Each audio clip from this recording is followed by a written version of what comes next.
नमस्कार दोस्तों, स्वागत है आपका अपना यूट्यूब चैनल टुडे एग्जाम पर। दोस्तों आज है 29 सितंबर 2022 और आज आरआरबी ग्रुप डी की एग्जाम थी। थर्ड शिफ्ट की भी एग्जाम समाप्त हो चुकी है। थर्ड शिफ्ट के एग्जाम में जीके और साइंस के जो भी प्रश्न पूछे गए और जो भी प्रश्न प्राप्त हुए सभी प्रश्नों को यहाँ पे आपके सामने लेकर आ गया हूँ। तो चलिए दोस्तों शुरू करते हैं आज का ये वीडियो। एक प्रश्न यहाँ पे आपसे पूछा गया था कि ब्लीचिंग पाउडर का रासायनिक सूत्र क्या होता है। डायरेक्ट पूछा गया। आपने सेकेंड शिफ्ट में देखा कि जितने भी न्यूमेरिकल पूछे गए सभी चारों न्यूमेरिकल खाली फार्मूला पे आधारित था कि किसका तो खाली फार्मूला ही पूछ लिया गया था। तो यहाँ पर ब्लीचिंग पाउडर का रासायनिक सूत्र क्या होता है तो CaOCl2 होता है। इसे कैल्शियम हाइपोक्लोराइड कहा जाता है। आने वाले शिफ्ट के लिए कि इसका निर्माण किस प्रकार होता है तो शुष्क बुझा हुआ चूना पर जब क्लोरीन गैस को प्रवाह किया जाता है तो आपका ब्लीचिंग पाउडर यानी CaOCl2 की प्राप्ति होती है, जिसे कैल्शियम हाइपोक्लोराइड कहा जाता है। बात करें इसका उपयोग का तो इसका उपयोग जो है आपका जीवाणुरोधी में होता है ना।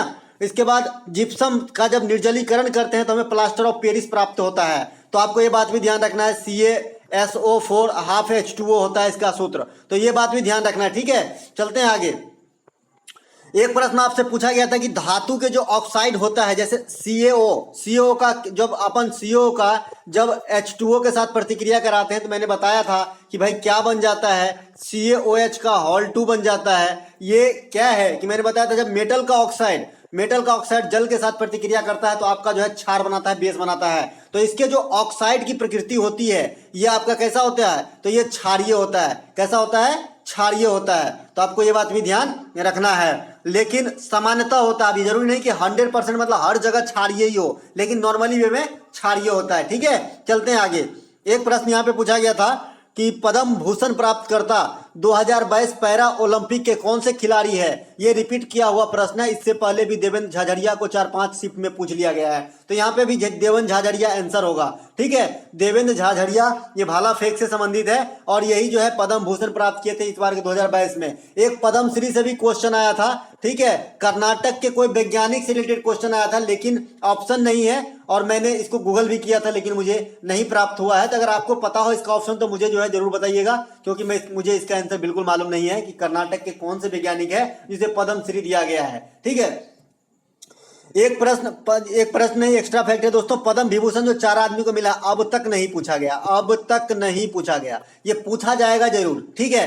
तो पद्म विभूषण जो है ये राधे श्याम खेमका को, प्रभु अन्ने को, बिपिन रावत को और कल्याण सिंह को, ये 4 आदमी को दिया गया है। प्रभु राधे श्याम की कृपा से बिपिन रावत का कल्याण हो गया, मैंने इस प्रकार से याद रखा है, ठीक है। एक प्रश्न यहाँ पे पूछा गया था पश्चिम बंगाल में कौन सी योजना चलाई गई। दोस्तों पश्चिम बंगाल में जो मतलब गरीब मजदूरों से संबंधित योजना है जिसमें भोजन से रिलेटेड है, ऐसा कुछ योजना था।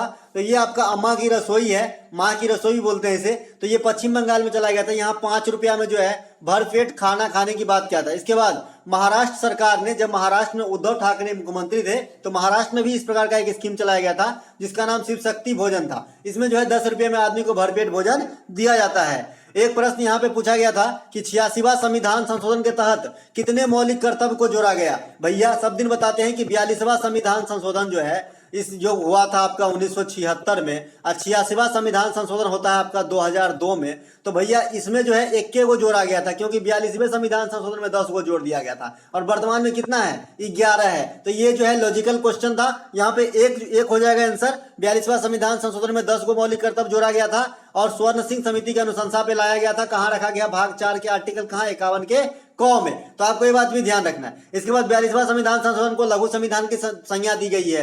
एक प्रश्न यहाँ पे आया था सत्यशोधक समाज की स्थापना कौन किया था। दोस्तों सत्यशोधक समाज की स्थापना ज्योतिबा फूले ने किए थे। ब्रह्मा समाज की स्थापना राजा राम मोहन राय 1828 कोलकाता में किए थे। इसके बाद आपका एक आ रहा था आर्य समाज 1875 मुंबई में किया गया था। इसकी स्थापना किसके द्वारा? दयानंद सरस्वती के द्वारा। दयानंद सरस्वती का मूल नाम पूछा जाता है तो इसका मूल नाम मूल शंकर है। इसके बाद सत्यार्थ प्रकाश पुस्तक का नाम आपने सुना होगा, इन्होंने ही लिखा है। इसके बाद वेदों की ओर लौटो दयानंद सरस्वती की नारा है। इसके बाद सती प्रथा का अंत कराने में जो है योगदान आपका जो है राजा राम मोहन राय का, इसलिए इसे आधुनिक भारत का पिता कहा जाता है। एक प्रश्न आया था गरीबी हटाओ का नारा किस पंचवर्षीय योजना में दिया गया था। 5वीं पंचवर्षीय योजना में इंदिरा गांधी के समय। दोस्तों पंचवर्षीय योजना हर शिफ्ट में फिक्स है। तो आप जो 12 पंचवर्षीय योजना है मैं आपसे रिक्वेस्ट करता हूं कि आप देख लीजिए, है ना। आपको किसी भी बुक में मिल जाएगा, लुसेंट हो गया, स्पीडी हो गया, कोई भी बुक है वहां पे एक ही जगह इकोनॉमिक्स वाले चैप्टर में आपको मिल जाएगा 12 पंचवर्षीय योजना। तो आप क्यों नहीं देख लेते इसका प्रधानमंत्री कौन था, इसका कार्यकाल क्या था और क्या क्या चीज से रिलेटेड था। थोड़ा सा मेहनत तो करना पड़ेगा। 1 नंबर की सवाल है, मेरिट में आने के लिए अंतिम के नंबर ही आपको मेरिट में लाते हैं भैया, ठीक है। तो यहाँ पे प्रथम पंचवर्षीय योजना जो है कृषि पर, दूसरी भारी उद्योग पर आधारित था। इसके बाद प्रथम हैराल्ड डोमर पे, दूसरा पीसी महालनोबिस, और दोनों के समय इंदिरा गांधी मतलब जवाहरलाल नेहरू जी प्रधानमंत्री थे। इसके अलावा 5वीं पंचवर्षीय योजना के समय जो प्रधानमंत्री थी ये थी इंदिरा गांधी। इसके बाद अंतिम पंचवर्षीय योजना जो रहा ये 2012 से 2017 ये 12वां पंचवर्षीय योजना था, जिसे बीच में ही टर्मिनेट किया गया क्योंकि 2015 में नीति आयोग आ गया था। एक प्रश्न यहाँ पे पूछा गया था, अनुच्छेद 243 के डी किससे संबंधित है। दोस्तों अनुच्छेद 243 डी 243 जैसे ही दिखा तो ये तो फिक्स है कि पंचायत से होगा, लेकिन इसमें बहुत ओ तक ब्रांच है तो अलग अलग थोड़ा देख लीजिएगा। तो ये पंचायत में आरक्षण से संबंधित है। अब बात करें जो पंचायत में महिलाओं को आरक्षण दिया गया है, कौन से संविधान संशोधन में इसकी जिक्र किया गया था, तो ये भी 73वां संविधान संशोधन अधिनियम जो कब आया था 1992 में, लागू कब हुआ था 24 अप्रैल 1993 में, ध्यान रखिएगा। इसके अलावा पंचायत में सदस्य बनने हेतु उम्र कितनी चाहिए, मिनिमम 21 वर्ष, और कार्यकाल कितना होता है 5 वर्ष का। चुनाव कौन करवाता है, राज्य चुनाव आयोग। इसके बाद आर्टिकल 40, आर्टिकल 243 के सभी ब्रांचेस। इसके बाद 11वीं अनुसूची और 9वीं भाग, ये सभी पंचायती से संबंधित है। गिरिराज सिंह वर्तमान में इसके हेड हैं और इसकी हेड क्वार्टर आपका हैदराबाद में है। आपका जो है 1959 से राजस्थान से शुरुआत होती है। चलते हैं आगे। एक प्रश्न पूछा गया था, खेलो इंडिया वुमेन फेसिंग टूर्नामेंट कहाँ हुआ। तो दोस्तों जो खेलो इंडिया वुमेन फेसिंग टूर्नामेंट है ना, ये पहला ही हुआ है, कहाँ पर, नई दिल्ली में। तो आपको ये बात भी ध्यान रखना है, ठीक है। इससे पहले निखत जरीन को पूछा गया था। एक प्रश्न यहाँ पे पूछा गया था कि प्रतिरोध का एसआई मात्रक क्या होता है।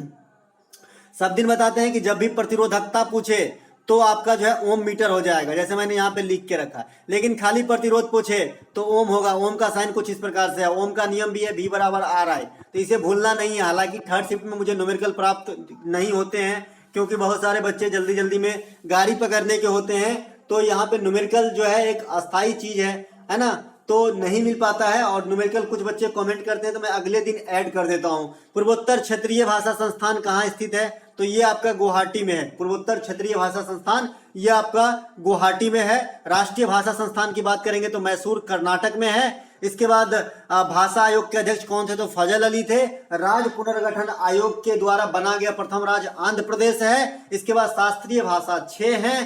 शास्त्रीय भाषा होने के लिए भाषा को 1500 से 2000 वर्ष पुरानी होनी पड़ती है। इसके अलावा कर्क रेखा किस राज्य से नहीं गुजरती है, अगर आपको याद हो तो मैंने इसे याद रखने का ट्रिक भी बताया है। मित्र पर गमछा झार, मित्र पर गमछा झार, इस प्रकार से ट्रिक बताया है। मी से मिजोरम, त्रिपुरा, पश्चिम बंगाल, राजस्थान। ग से क्या हो जाएगा भाई, ग से है कुछ, ग से गुजरात, और म से क्या हो जाएगा मध्य प्रदेश, छ से छत्तीसगढ़, झ से झारखंड। तो इस प्रकार से आप याद रख सकते हैं मित्र पर गमछा झार। इस 8 राज्य के अलावा जो भी ऑप्शन में शायद नागालैंड दिया गया था, तो नागालैंड से आपका जो है कर्क रेखा नहीं गुजरती है। कर्क रेखा किसे कहते हैं, 23.5 डिग्री नॉर्थ को, और मकर रेखा किसे कहते हैं, 23.5 डिग्री साउथ को। 180 डिग्री को अंतरराष्ट्रीय तिथि रेखा कहते हैं, 180 डिग्री देशांतर को। इसके बाद 0 डिग्री देशांतर को प्राइम मेरिडियन रेखा कहा जाता है, जो कहां से निकलती है, ग्रीनविच से। तो ये सब आपको ध्यान रखना है। एक प्रश्न आया था, कल भी पूछा गया था और थर्ड शिफ्ट में ही पूछा गया था। डेवोनियर का जो त्रिक नियम है कितने तत्वों पर प्रयोग किया गया है, तो 3 तत्वों पे। ये क्या बताता है, इससे पहले मैंने सेकंड शिफ्ट में भी समझाया था भैया कि भाई जब ये 3 तत्वों को परमाणु द्रव्यमान के आधार पर आरोही क्रम में जब सजाते हैं, मान लीजिए तत्व 1 है, तत्व 2 है और तत्व 3 है, ये आरोही क्रम में सजे हुए हैं। तो डेवोनियर साहब ने कहा कि भैया ये जो सेकेंड वाला तत्व है ना, इसका जो परमाणु द्रव्यमान होगा ये इन दोनों के औसत के लगभग बराबर होगा। यही है त्रिक का नियम, ठीक है। शीतलन का नियम न्यूटन ने दिया था, अष्टक का नियम न्यूलैंडस ने दिया था। तो ये सब ध्यान रखना है। इससे पहले न्यूलैंडस के क्वेश्चन पूछा गया था कि मैग्नीशियम और बेरिलियम जो है समजातीय तत्व है उनके मतलब जो है ग्रुप के। एक प्रश्न आया था जो है सर्पिलाकार नाव का दौड़ किस राज्य से संबंधित है, तो सर्प के आकार का जो नाव होता है, इस प्रकार से आप देखे होंगे केरल में। और अगर आपने सिर्फ तुम पिक्चर देखा है तो वहां भी दिखाया है, ठीक है। सिर्फ तुम नहीं, संजय कपूर का एक पिक्चर है ना, क्या नाम है उसका, अभी याद नहीं आ रहा है मुझे। संजय कपूर का एक पिक्चर है, उसमें भी दिखाया है। तो केरल में जो है आपका सर्पिलाकार नौका दौड़ जो है त्योहार मनाया जाता है। एक प्रश्न यहाँ पे आया था कि भारतीय संविधान के उच्च सदन राज्यसभा का गठन कब हुआ था? 13 मई 1952 को राज्यसभा का गठन हुआ।